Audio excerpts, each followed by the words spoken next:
दोस्तों नमस्कार। दोस्तों, आज आपके सामने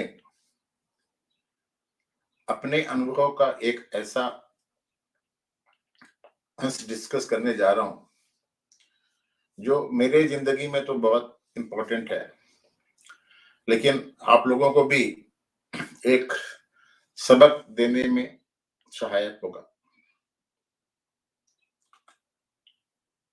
मैंने पहली बार बताया है, कई बार वीडियो में बताया कि मैंने दिसंबर 85 में मुंबई कस्टम जॉइन किया था और उसके बाद में यहाँ-वहाँ घूमते-घामते मार्च 98 में हमारा प्रमोशन हुआ, तो हम सुपरटेंडेंट बन गए और फिर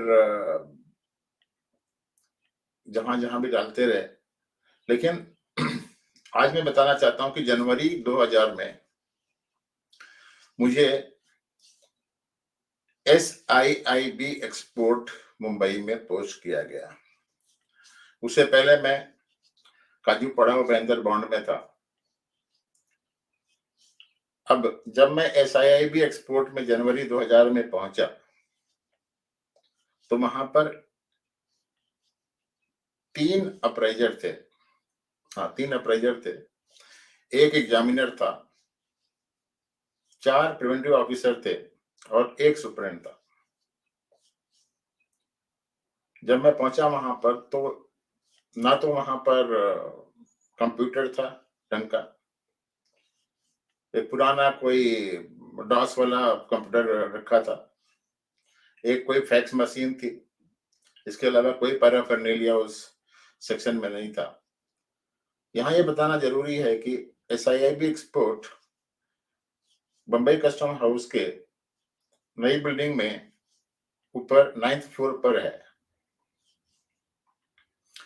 हमारे असिस्टेंट कमिश्नर उस समय JPMB परेरा हुआ करते थे और एडिशनल कमिश्नर SKS सोमवंशी हुआ करते थे। ये मैं आपको सीधे बता देता हूँ।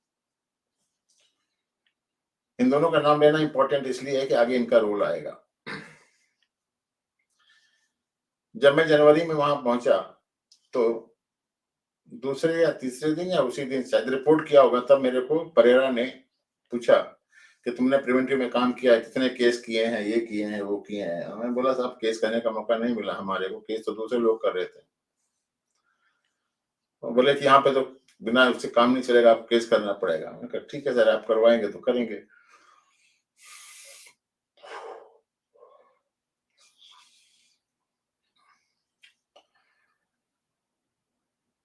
फरवरी के महीने में वहां पर कोई काम धाम तो था नहीं, कभी इधर कभी उधर यही करते रहो, ना कोई फाइल देता था, क्योंकि सारे का सारा उस समय SIB एक्सपोर्ट में वो जो परेरा था वो अप्राइजिंग साइड से था और अप्राइजर्स को काम दिया करता था।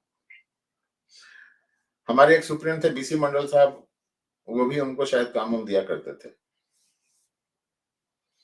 ऐसे समय बीतता रहा, सोमवंशी साहब मीटिंग बोलते थे, कभी या कभी ये करो, कभी वो करो, कभी यहाँ जाओ, कभी वहां जाओ।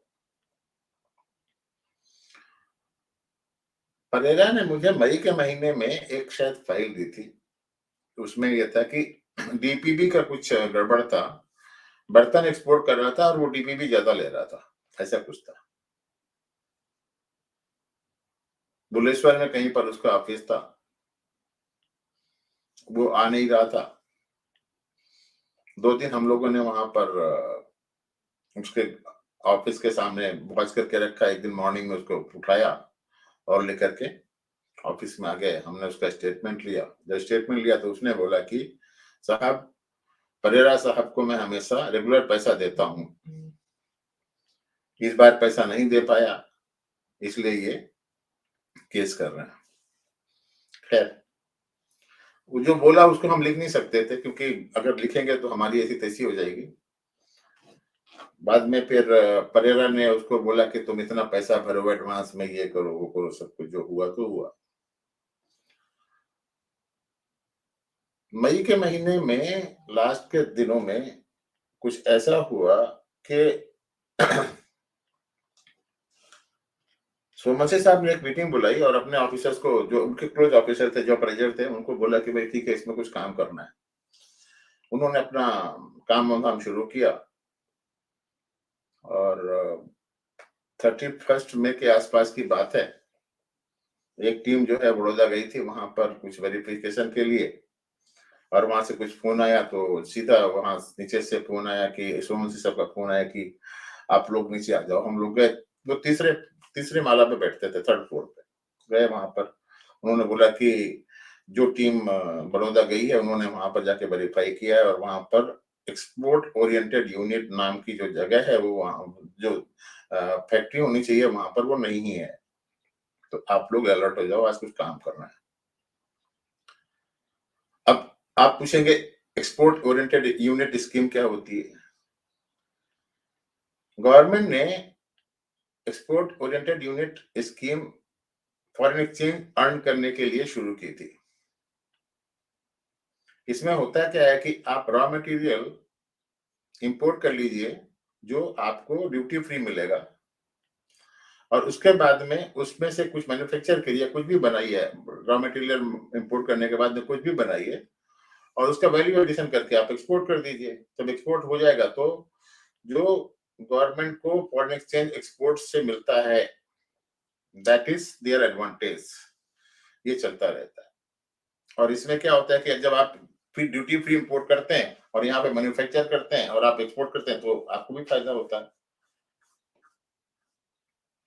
मैंने 1996 में एज प्रिवेंटिव ऑफिसर जोई नगर में एक स्टील के पलंग बनाता था और वो एक्सपोर्ट करता था। उसमें 6 महीने ड्यूटी की थी, शायद जून से लेकर के जुलाई से लेकर के और दिसंबर तक। बारिश के दिन हुआ करते थे। जोई नगर स्टेशन पे मैं 96 में उतर के जाता था और उसके बाद पैदल जाना पड़ता था आगे एक बिल्कुल वो जो MIDC है जो शायद बेलापुर से लेकर के और इस तरफ का जो थाने तरफ का जो रोड है।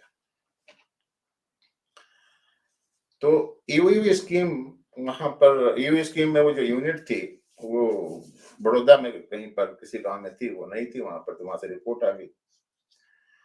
अब दिन भर बड़ी हलचल रही, इसको बुलाओ उसको बुलाओ, इसका स्टेटमेंट लो उसका स्टेटमेंट लो। शाम के टाइम में शाम को 6 बजे परेरा साहब ने बोला मैं घर जा रहा हूँ, आप लोग जाकर के रेक चैम्बर में एक ऑफिस है उसको देखो, वहां पर जो ये ईओयू का जो डॉक्यूमेंट्स लेकर के आता है CSA के पास में वो आने वाला है। बारिश हुई थी उस दिन, खूब बारिश हुई थी, पानी भरा था ऊपर। मैं और मेरे साथ में एक सुप्रेंट थे तनेजा साहब और एक सिपाही था, हम तीनों जने वहां पर गए। रेक चैम्बर के बाहर खड़े थे, चाय वाय पी रहे थे, उस आदमी का वेट कर रहे थे। करीब 8 साढ़े 8 बजे एक आदमी रेक चैम्बर के ऑफिस के रेक चैम्बर के गेट को खोल करके अंदर घुस रहा था। हम लोगों ने उसको फॉलो किया। बाद में वो 2nd फ्लोर पे गया और उस CHA के ऑफिस में जाकर के घुस गया। हम लोग घुसे वहां पर, CHA के ऑफिस में घुस गया, इसका मतलब तो निकल नहीं सकता वो। तो उसने पूछा भाई अंदर जाकर के तेरा नाम क्या है? उसने बताया ये नाम है, ऐसा है वैसा। तो हम लोगों ने वहां पर उसको पर्सनल सर्च लिया और बाद में वहां का CHA का जो ऑफिस है उसको सर्च किया, उसको लेकर के 9th फ्लोर पे कस्टम हाउस में आ गए। बॉस को फोन किया, परेरा ने बोला इसका स्टेटमेंट रिकॉर्ड करना शुरू करो। वो स्टेटमेंट देने को तैयार नहीं। उसके पहले एक CHA को, CHA की जो जिसका ऑफिस सर्च किया था वहां का उनका लड़का था, उसको बुलाया, उसका स्टेटमेंट लिया। ट्रांसपोर्टर को बुलाया था, उसका स्टेटमेंट लिया। जो ट्रांसपोर्टर जो उसका सामान वामान एक्सपोर्ट करता था, मतलब निकालता था उसका स्टेटमेंट लिया।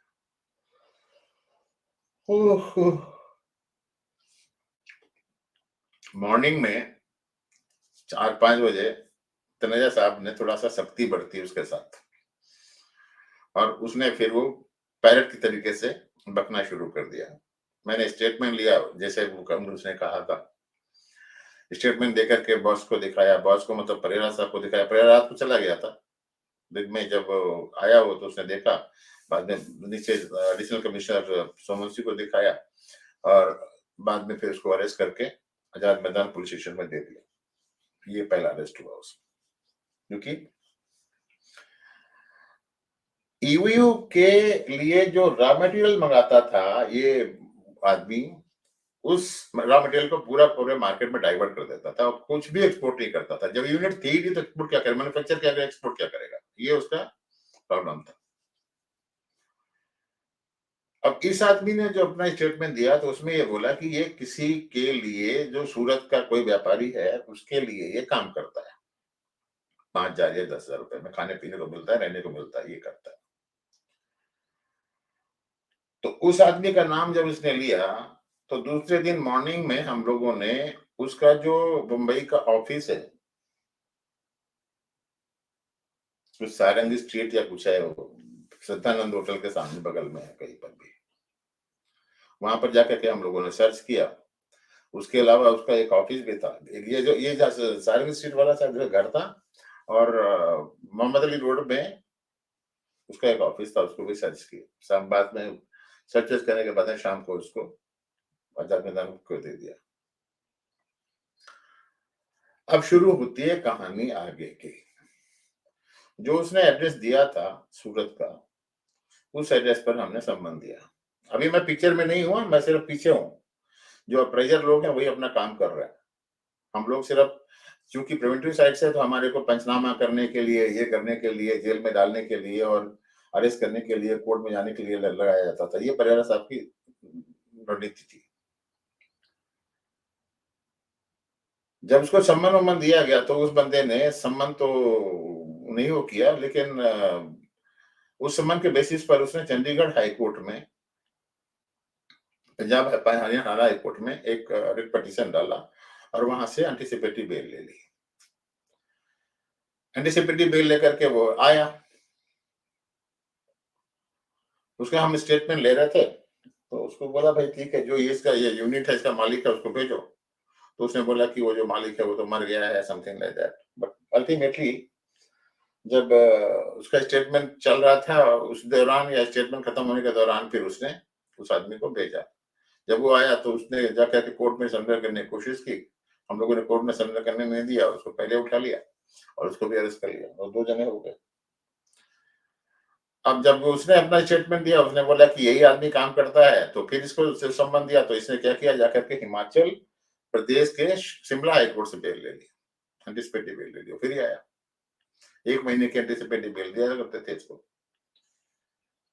तो तब तक पूरे जो डिपार्टमेंट में तहलका मच गया था कि एसआईआईबी एक्सपोर्ट कुछ केस एक्सपोज किया है और उसमें कुछ गड़बड़ हो रही है। मतलब जो अपराइजिंग साइड के ऑफिसर्स हैं, इंक्लूडिंग जो एसआईबी में थे, उनको सबको ये मालूम पड़ गया था कि घपला तो है, इसमें ऑफिसर्स लोग भी इन्वॉल्व हैं।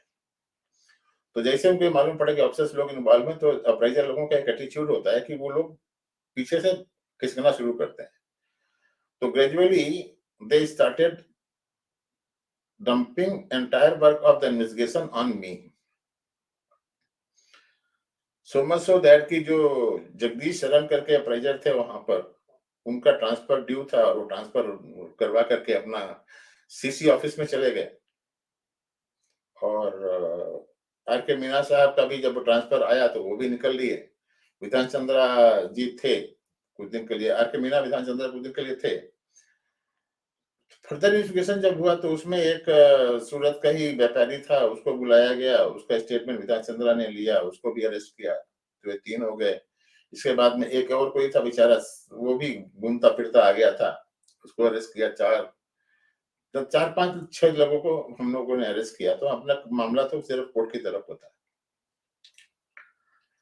दिसंबर 2000 में, हाँ, दिसंबर 2000 में आर के मीना को रिलीव कर दिया। विधान चंद्रा और हम वहां पर बचे थे। हमारे जो कमिश्नर थे, एसपीएस पुंडीर साहब थे, उन्होंने बोला कि भाई ऐसा है, वो जो लाइव कंसाइनमेंट है उसका 6 महीने के अंदर आपको शो कॉज इश्यू करना है, उसको इश्यू कर दो। हम लोगों ने शो कॉज बनाया और उसको इश्यू कर दिया। उसके बाद में हमने उनको पूछा, हमने कहा साहब इसका फर्दर इन्वेस्टिगेशन हमारे को करना है, कुछ और बताइए क्या करेंगे? बोले क्या चाहते हो? हमने बोला साहब हमारे को सूरत भेजो। हम सूरत से जाकर के बैंक से कुछ डिटेल उटेल लेके आ जा सकते हैं, तभी काम होगा। उन्होंने बोला जाओ जाओ। हमने उनको ये भी बोला कि साहब परेरा साहब को मत बताइए कि हम सूरत जा रहे हैं। बोले ठीक है। हम लोग सूरत गए, बैंक में गए, वहां पर एडिशनल कमिश्नर तारकेश्वर सिंह थे जो जेएनयू से थे, उनको मैं जानता था, तो उन्होंने काफी हमारी हेल्प की। हम लोग वहां पर गए, घूमे घूमे इधर उधर, मेमन कोऑपरेटिव बैंक से कुछ डॉक्यूमेंट उठाए, यूनियन बैंक ऑफ इंडिया से कुछ डॉक्यूमेंट उठाए, ऐसा ऐसा ऐसा करके और घूमते फिरते वहां से वापस आ गए। तो वो जो डॉक्यूमेंट हमने उठाए थे उनका स्टडी किया और इस बीच में टेलीफ़ोन जो कॉल थी, कॉल डिटेल, उसको भी हम लोगों ने उस समय मेरे ख़्याल में हज था और बीपीएल था, यस। इन दोनों से डिटेल मँगा कर के उसको पढ़ा करते थे पूरा-पूरा, करते-करते 2001 की फरवरी के आसपास में हमारे पास में जो चेक्स थे, जो अकाउंट ओपनिंग फॉर्म थे और जो डिपॉज़िट स्लिप थी, उसके पूरा डॉक्यूमेंट आ चुके थे। उसको हम लोगों ने कंपाइल करके और उसका जो साइंटिफिक एनालिसिस होता है, उसके लिए हम लोगों ने जीक्यूटी हैदराबाद में भेज दिया, इसके स्टेटमेंट के साथ कि देखो भाई इसमें जो डॉक्यूमेंट है, इसमें कौन-कौन से डॉक्यूमेंट के ऊपर ये आदमी जो पंजाब हरियाणा हाई कोर्ट या शिमला हाई कोर्ट से जो बेल लेकर के बैठा था, ये कितने से साइन करता है। उसकी रिपोर्ट हमारे पास में मई में आई, सोचिए। मई 2001 में जब रिपोर्ट आई तो मालूम पड़ गया कि हाँ भाई ये जो पूरा जो तामझाम है एक्सपोर्ट यूनिट का, ये इसी ने किया है और उस चक्कर में इसके खिलाफ हम लोग कुछ और करते हैं। क्योंकि वो बार-बार एंटीसिपेटरी और हाई कोर्ट से ले रहा था, तो हमने उसको बुलाया तो लेकिन वो आया नहीं और फिर हमने सोचा छोड़ जाने दो, इसको अरेस्ट नहीं करते, इसको डिटेन ही कर देंगे। Conservation of foreign exchange and manipulation of spending duties ऐसे करके। तो मई में हम लोगों ने काफी प्रपोज किया। जून के महीने में दिल्ली पहुंचा। काफी का जो प्रपोजल है, फिर वहाँ पर जॉइंट सेक्रेटरी काफी सोमनाथ पाल थे, उन्होंने मुझे बुलाया। मैं वहाँ पर 2 महीने तक पड़ा रहा दिल्ली में और उस बीच में फिर वो काफी प्रपोजल के ऊपर काफी डिस्कशन हुआ और अल्टीमेटली 14 अगस्त 2001 को 2 भाइयों के ऊपर जो एक उनकी कंपनी थी टीएनटी ओवरसीज, उसके जो डायरेक्टर थे उनके ऊपर काफी इश्यू हो गया। तो फिर जो आगे कहानी चली कि भाई ठीक है, एक भाई को डिटेन किया, उसका जो है गुजरात हाई कोर्ट ने उसको डिटेंशन ऑर्डर क्वेश कर दिया। फिर वो दूसरा वाले भाई ने पहले गुजरात हाई कोर्ट में pre detention pre education stage पर पिटीशन डाला। वो रिट पिटीशन सक्सेसफुल नहीं हुआ तो फिर बॉम्बे हाई कोर्ट में डाला। बॉम्बे हाई कोर्ट में मैंने उस पे उँगली कर दी। अल्टीमेटली उसको बीआर मनोहर सीनियर एडवोकेट बीआर मनोहर के अपीयर होने के बावजूद भी उसका जो पिटीशन है वो डिसमिस हुआ। फिर भाई ने साफेमा में जो प्रॉपर्टी चली जाए उससे बचने के लिए अपनी बीबी के थ्रू दिल्ली में पिटीशन डाला। दिल्ली में जब पिटीशन डाला तो उसका नोटिस हमारे पास में आया नहीं। हमारे को बिना सुने ही दिल्ली हाई कोर्ट के जस्टिस उषा मेहरा ने, कौन था वो पता नहीं, बीए खान कुछ था, जम्मू कश्मीर का कोई था, उसने उसके ऊपर स्टे लगा दिया। इस बीच में मेरे पिताजी का देहांत हो गया, मैं गाँव चला गया। जब गाँव में मैं था तो उस समय उसकी जो हियरिंग चल रही थी, फरवरी की बात है, मेरे फरवरी 2003 की बात है। सोचिए 2001 में डिटेंशन ऑर्डर पास होता है, 2002 पूरा घूम गया, 2003 की जनवरी में पिताजी की डेथ होती है। फरवरी के महीने में मैं जहाँ गाँव में हूँ और दिल्ली में एक ऑफिसर बम्बई से आया है, वो बोल रहा है कि राम जेठमलानी साहब जो है आपके ऊपर अटैक कर रहे हैं कोर्ट में, तो गड़बड़ हो रहा है सर। इसके ऊपर एलिगेशन ये है कि आपने डॉक्यूमेंट जो हैं काफी के लीक कर दिए हैं। खैर मैं वापस गया डिपार्टमेंट में। वहाँ पर जो हमारे कमिश्नर साहब थे शिशिर कुमार जी, वो बिल्कुल डंडा लेके पीछे पड़े कि तुमने डॉक्यूमेंट क्यों लीक किया, ये क्यों किया, वो क्यों किया, दुनिया भर की बकवास कर रहे थे।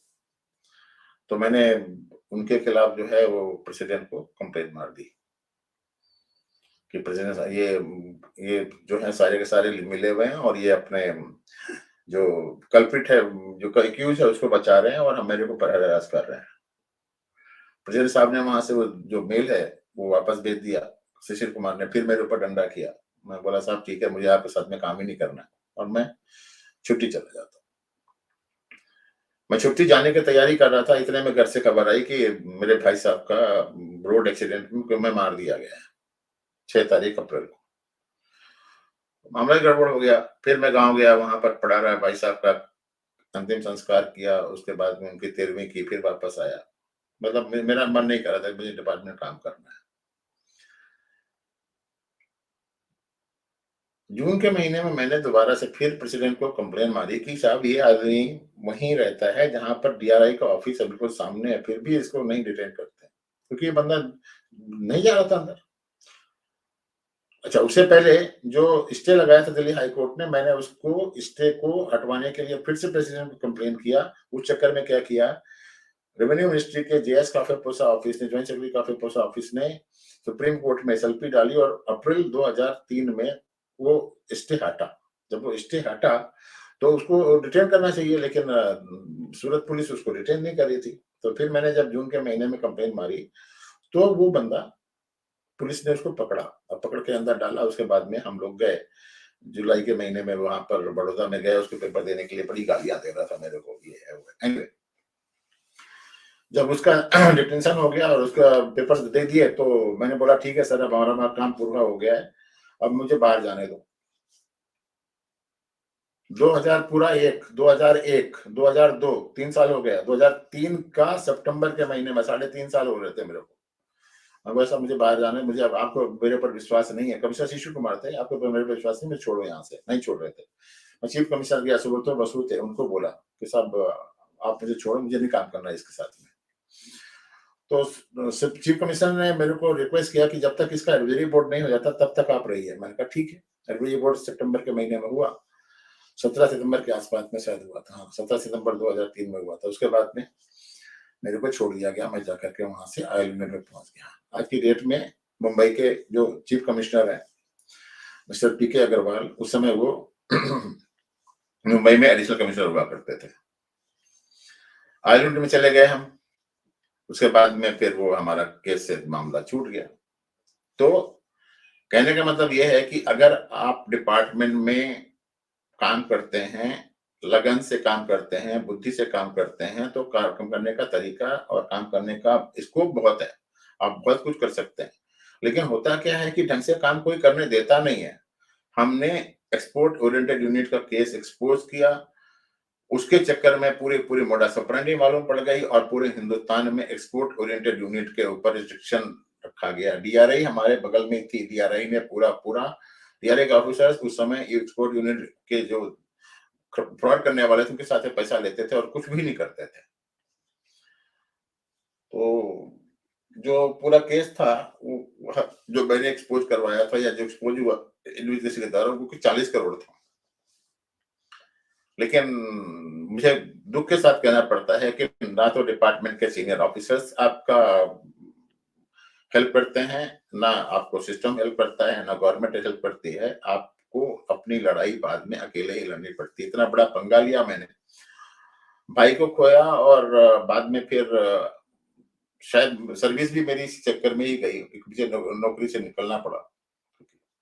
तो मेरा कहने का मतलब ये है कि मैंने केस तो एक्सपोज़ किया था, काम भी किया, इन्वेस्टिगेशन भी किया, लेकिन ना डिपार्टमेंट ने एप्रिशिएट किया, ना सोसाइटी ने एप्रिशिएट किया। तो अल्टीमेटली मेरा रिक्वेस्ट यही है कि आप लोग कभी भी अगर किसी भी जगह पर हैं और आपको लगता है कि कोई ऑफिसर अच्छा काम कर रहा है, तो उसको कम से कम हेल्प करिए, जिससे कि वो अपने काम को ढंग से कर सके और उसके ऊपर अटैक ना हो सके, जो अटैक नॉर्मली होता है।